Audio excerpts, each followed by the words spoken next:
মার্কিন সমর্থিত শান্তি পরিকল্পনা নিয়ে আলোচনার পর ইউক্রেনের প্রেসিডেন্ট ভলোদিমির জেলেনস্কি যুক্তরাষ্ট্রের দেয়া ২৮ দফায় শান্তি পরিকল্পনায় প্রস্তাবিত পরিবর্তনগুলোকে স্বাগত জানিয়েছেন। এক ভিডিও বার্তায় জেলেনস্কি বলেন, পুতিন ইউক্রেনের যে অঞ্চল দখল করেছেন তার আইনি স্বীকৃতি চাইছেন, যা সবচেয়ে বড় সমস্যা।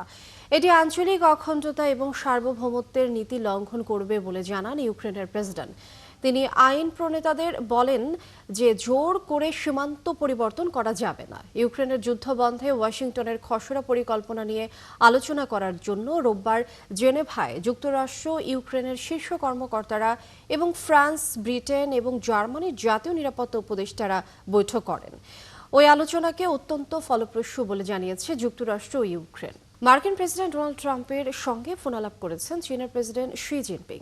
এই আলোচনায় দুই দেশের দ্বিপক্ষীয় সহযোগিতা ও তাইওয়ান বিষয়ক অবস্থান নিয়ে কথা হয়েছে বলে জানিয়েছে বেইজিংয়ের রাষ্ট্রীয় সংবাদ সংস্থা সিনহুয়ার প্রতিবেদনে জানানো হয়, শি জিনপিং ট্রাম্পকে বলেছেন দুই দেশের সম্পর্ক স্থিতিশীল পর্যায়ে নিতে হলে পারস্পরিক বোঝাপড়া ও সহযোগিতা আরও জোরদার করা প্রয়োজন। ফোনালাপে শি জিনপিং বিশেষভাবে তাইওয়ান প্রসঙ্গ তুলে ধরেন। তিনি জোর দিয়ে বলেন যে তাইওয়ানের চীনের সঙ্গে যুক্ত হওয়া আন্তর্জাতিক ব্যবস্থার একটি গুরুত্বপূর্ণ অংশ ও এই প্রশ্নে বেইজিং কোনো ছাড় দেবে না।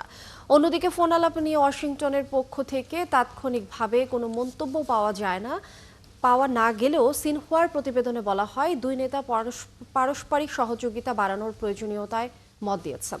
কুয়েতে প্রবাসীদের ভাষাগত দুর্বলতার ফলে ভিন দেশি ডাক্তারদের বোঝাতে সমস্যা এবং ব্যয় বেশি হওয়া, চিকিৎসা নিতে অবহেলা করার ফলে জটিল রোগে আক্রান্ত হন তারা।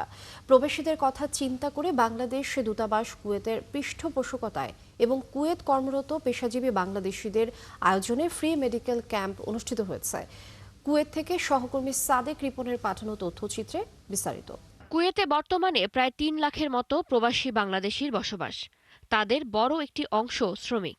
সচেতনতার অভাব সহ নানা সীমাবদ্ধতায় পর্যাপ্ত চিকিৎসা সুবিধা পান না যাদের বেশিরভাগই। প্রবাসী বাংলাদেশিদের বিনামূল্যে চিকিৎসা সেবা প্রদানে কুয়েতে অনুষ্ঠিত হয়েছে বিশেষ মেডিকেল ক্যাম্প। স্থানীয় সময় শুক্রবার দূতাবাসে আয়োজিত দিনব্যাপী এই আয়োজনে চিকিৎসা নিতে আসেন বহু প্রবাসী বাংলাদেশি। বিদেশের মাটিতে মাতৃভাষায় বাংলাদেশি চিকিৎসকদের সমস্যার কথা জানিয়েছেন তারা। ভাষাগত কারণে ট্রিটমেন্টটা সঠিক আমাদের কুয়েতের মধ্যে হয় না বলতে কি যে ভাষা কারণে আমি বললাম একটা, সে বুঝলো আর একটা।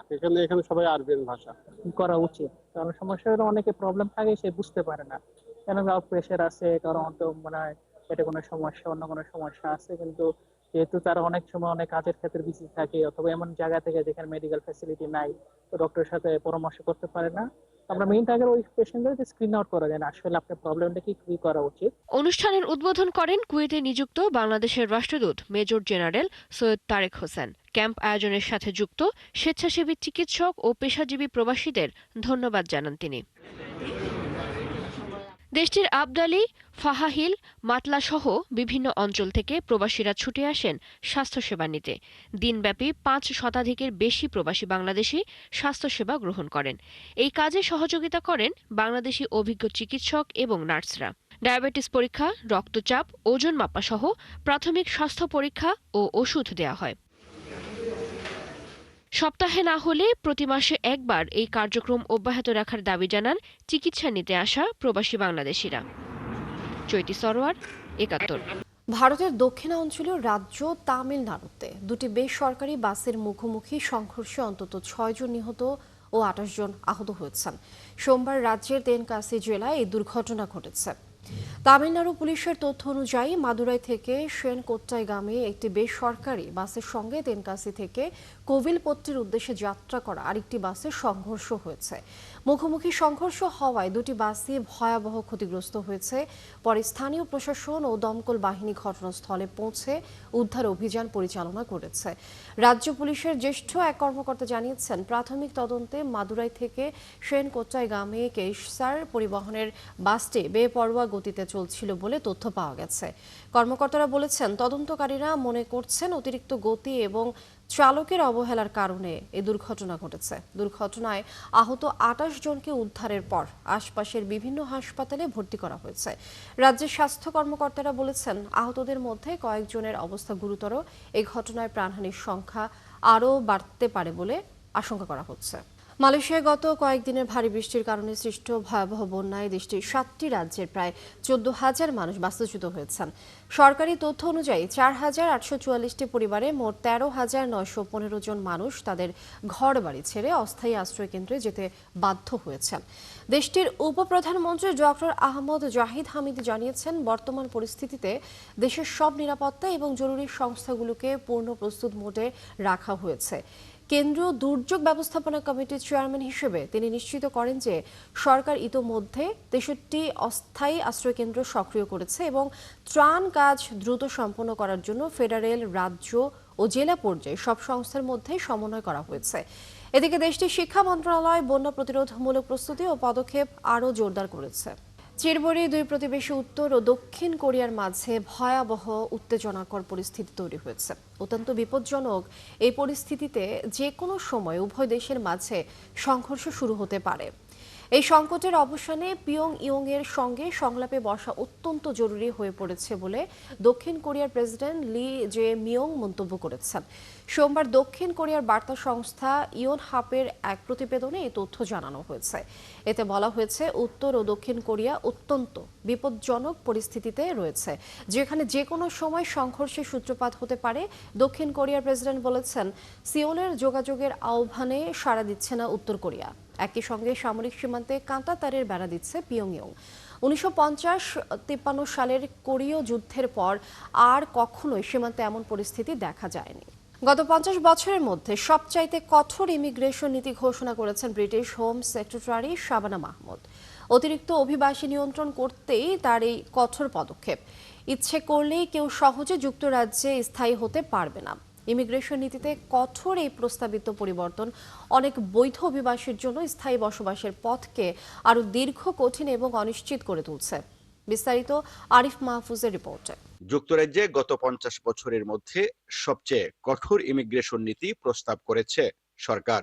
নতুন ইমিগ্রেশন প্রস্তাবে অধিকাংশ ভিসাধারী ইনডেফিনিট লিভ টু রিমেইন পাওয়ার সময়সীমা 5 বছর থেকে বাড়িয়ে 10 বছর করার পরিকল্পনা করা হয়েছে। বেনিফিট গ্রহণকারীদের ক্ষেত্রে এই সময় হতে পারে 15 থেকে 20 বছর।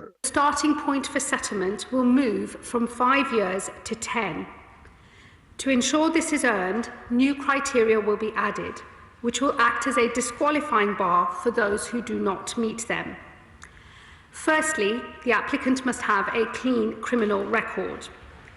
Secondly, they must speak English to A-level standard. Thirdly, they must have made sustained national insurance contributions. And finally, they must have no debt in this country. এছাড়া এনএইচএস কর্মী, উচ্চ আয়ের আবেদনকারী ও উদ্যোক্তাদের দ্রুত সেটেলমেন্ট হওয়ার সুযোগ আগের মতোই থাকবে। Those who work in a public service, including doctors, teachers, nurses, would qualify after 5 years. Immigration নীতির এই পরিবর্তন অভিবাসীদের সুযোগ সুবিধায় বড় প্রভাব ফেলতে পারে বলে মনে করছেন আইনজীবীরা। তো তারা 5 ইয়ার্স রুটটা যে জিনিসটা ছিল এটাকে তারা এক্সটেন্ড করে 10 ইয়ার্স, 15 ইয়ার্স এবং 20 ইয়ার্স অথবা 30 ইয়ার্স ক্ষেত্রেও কিন্তু এক্সটেন্ড করতে পারে। স্কিল ওয়ার্কার ভিসায় অথবা সেটেলমেন্ট ভিসায় এসেছেন তাদের উপরে কিন্তু এই জিনিসটা একটা প্রভাব ফেলবে। The recent changes are extremely difficult for some people to settle and survive in this country, particularly people who came illegally and people who stayed, who are relying on public fund and who can't speak English. It's difficult for them to settle this country. তবে অভিবাসীরা বলছেন, এমন কঠোর নীতির কারণে স্বপ্ন পূরণ থেকে বঞ্চিত হতে পারে লাখ লাখ অভিবাসী। খুবই একটা কঠিন একটা রুলস করছে, যে রুলসের কারণে বাঙালি, স্পেশালি বাঙালি কমিউনিটি অথবা এশিয়ান কমিউনিটি তারা তো সাংঘাতিকভাবে ক্ষতিগ্রস্ত হবে। সরকারের এমন কঠোর নীতি পালন করে ব্রিটেনে স্থায়ী হতে অনেকেই ঝরে যেতে পারেন। তবে চূড়ান্ত বিল পাশ হওয়ার আগে বিষয়গুলো আবারও বিবেচনা করার প্রত্যাশা অভিবাসীদের। আরিফ মাহফুজ, ৭১, লন্ডন। ত্রয়োদশ জাতীয় সংসদ নির্বাচনে প্রবাস থেকে প্রথম ভোটাধিকার প্রয়োগের সংবাদে উচ্ছ্বসিত বিশেষ করে তরুণ প্রবাসীরা। পোস্টাল ভোট অ্যাপসে নিবন্ধনকারী প্রবাসীরা ভোট দেওয়ার সুযোগ পাবেন। বিশ্বের বিভিন্ন দেশভিত্তিক 5 দিন করে নিবন্ধনের সময় বেঁধে দিচ্ছে ইসি। 14 ডিসেম্বর থেকে 5 দিন নিবন্ধনের সময় পাবেন কুয়েতে বাংলাদেশি প্রবাসীরা। কুয়েত থেকে সহকর্মী সাদেক রিপনের পাঠানো তথ্যচিত্রে বিস্তারিত প্রতিবেদনে। দীর্ঘদিন প্রবাসী থাকার ফলে অনেক প্রবাসীর জাতীয় পরিচয়পত্র, ভোটার আইডি কার্ড নেই। 2-3 মাসের জন্য দেশে স্বল্পকালীন ছুটি নিয়ে কাগজপত্র সংগ্রহ করে ফাইল টেবিলে টেবিলে ঘুরতে ছুটি শেষ হয়ে যায়, প্রবাসীদের করা হয় না জাতীয় পরিচয়পত্র। কুয়েতে রয়েছে প্রায় 3.5 লাখ প্রবাসী বাংলাদেশি, যার ফলে ত্রয়োদশ জাতীয় নির্বাচনে প্রথম ভোট দেওয়া থেকে বঞ্চিত হবেন অসংখ্য প্রবাসী। 2-3 বার চেষ্টা করছি, কিন্তু সময় থাকে না, যে তারিখ দেয় এরকম সময় পাই না। বিষয়টা এখন তো একটা প্রচার হয়নি, আমার মনে হয় আরো ব্যাপকভাবে প্রচার করাটা অনেক কিছু দরকার আছে। ব্যালট পেপার যে খামে পাঠানো হবে তার সঙ্গে থাকবে একটি ঘোষণাপত্র। ব্যালট পেপারে ভোট দেওয়ার পাশাপাশি ওই ঘোষণাপত্রেও স্বাক্ষর করতে হবে ভোটারকে। ভোটার যে নিজে ভোট দিয়েছেন সেটি উনি ঘোষণাপত্রে উল্লেখ করবেন এবং সেটিতে স্বাক্ষর করবেন। নির্দিষ্ট সময়ে নির্দিষ্ট স্থানে পৌঁছাতে হবে ব্যালট পেপার। একসময় প্রবাসীরা চিঠি লিখত, পোস্ট অফিসে ডাক মাধ্যমে চিঠি পাঠাতো। সাধারণ নিয়মে পাঠানো চিঠি সঠিক সময়ে পেত না, বিধায় রেজিস্ট্রি করে চিঠি পাঠাতো প্রবাসীরা। দেশে বিদেশের পোস্ট অফিসগুলো তখন সচল ছিল। আরো অন্যান্য যারা ব্লগার আছেন, কন্টেন্ট ক্রিয়েটর আছেন, সামাজিক মাধ্যমে যারা কাজ করেন, তারাও যদি এগিয়ে আসেন, যার প্ল্যাটফর্ম থেকে যদি আপনি হেল্প করেন রেজিস্ট্রেশনের জন্য, তাহলে খুবই ভালো। কিন্তু প্রযুক্তির কল্যাণে যোগাযোগ ব্যবস্থা সহজ হওয়াতে বন্ধ হয়ে গেছে চিঠি আদান প্রদান। অলস সময় পার করছে একসময় ব্যস্ত থাকা চিঠি আদান প্রদান কাজে নিয়োজিত পোস্ট অফিসের কর্মকর্তারা। চিঠি আদান প্রদান বন্ধ হয়ে যাওয়াতে অচল হয়ে গেছে দেশে বিদেশে অনেক পোস্ট অফিস। এই অবস্থায় দেশের পরিবর্তনে ভোটাধিকার প্রয়োগের মাধ্যমে প্রবাসীদের অংশগ্রহণ সঠিক সময়ে সঠিক জায়গায় পৌঁছাবে কিনা তা নিয়ে উদ্বেগ ও সংশয়ে প্রবাসীরা। যে অ্যাপ্লিকেশনটা চালু করা হয়েছে, অ্যাপ্লিকেশনের মাধ্যমে তার ভোট দেওয়ার ব্যবস্থা করা উচিত। বাংলাদেশ গভর্নমেন্টকে এটা ব্যবস্থা নিতে হবে, এম্বাসি থ্রুতে হোক, যেভাবে হোক এই ব্যালট পেপার পৌঁছানো। কুয়েতে বিএনপি ও সহযোগী সংগঠন প্রবাসীদের ভোট প্রদানে উদ্বুদ্ধ করা এবং সচেতনতা বৃদ্ধির কাজ করছে। প্রযুক্তির ব্যবহারে অ্যাপসের মাধ্যমে ভোটের প্রক্রিয়া সহজ করার দাবি ভোট প্রদানে আগ্রহী কুয়েত প্রবাসী বাংলাদেশিদের। সৃষ্টি ঘটক, ৭১। দর্শক, এই ছিল এখনকার আয়োজনে বিশ্বের আরো নতুন কিছু খবর ও বিশ্লেষণ নিয়ে। দুপুর 1:30টায় আবারও হাজির হবে বিশ্বযোগ। চোখ রাখুন ৭১-এর ফেসবুক পেজে এবং সাবস্ক্রাইব করুন ৭১-এর ইউটিউব চ্যানেল। থাকুন ৭১-এর সাথে।